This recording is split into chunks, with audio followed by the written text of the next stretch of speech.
The Gitlaan are one of the 14 tribes of the Tsimshian Nation in British Columbia, Canada, and one of the 9 of those tribes making up the 9 tribes of the lower Skeena River resident at Lax Kw'alaams, a.k.a. Port Simpson, B.C. The name Gitlaan means literally, people of the Stern Canoe. Quote, the traditional territory includes the watershed of the Zimacord River, a tributary of the Skeena River, an area of the riverbank there resembled from the distance a canoe-stern, hence the name of the tribe. The Zimacord watershed is also claimed by the Kitsumkalum Tsimshians. Since 1834, the Gitlaan have been based at Lax Kw'alaams, when a Hudson's Bay Company fort was established there.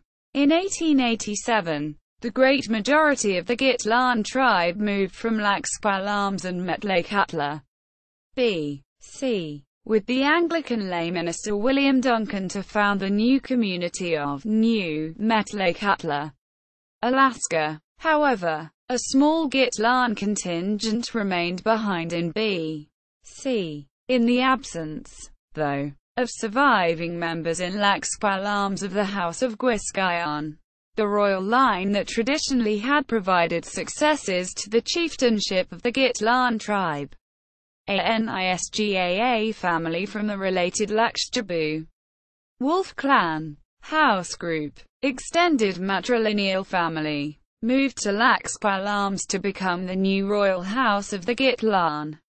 This occurring, then, sometime between 1887 and 1913.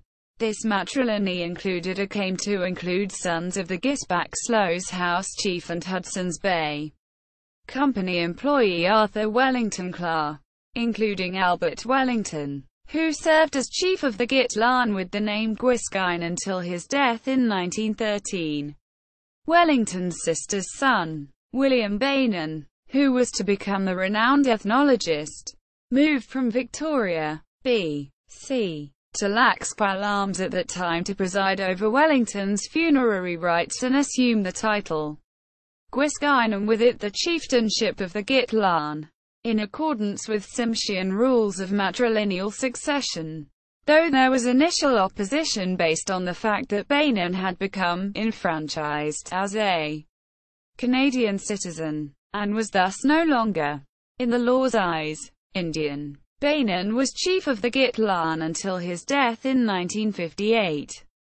The name Nias has since been restored to use in replacement of Gitlaan. Chief Nias was Henry Helan, then Henry's son Barry Helan, father of the author Calvin Helan, and presently Barry's nephew Randy Doodlewood Sr.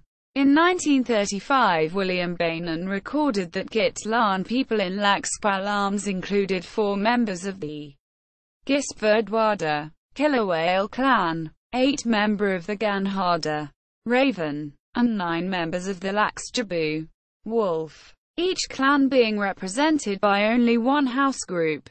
Prominent Gitlaans: Henry Helan, Smoigat Barry Helan, Smoigat, William Duncan, chief and ethnologist, Adil Morrison, linguist and artifact collector, Rev. William Solomon White, the first Smaljiaks-speaking Reverend, House of Gitlaan. Bibliography: Anderson, Margaret, and Marjorie Halpin, 2000. Introduction to Potlatchik Gitsigukla.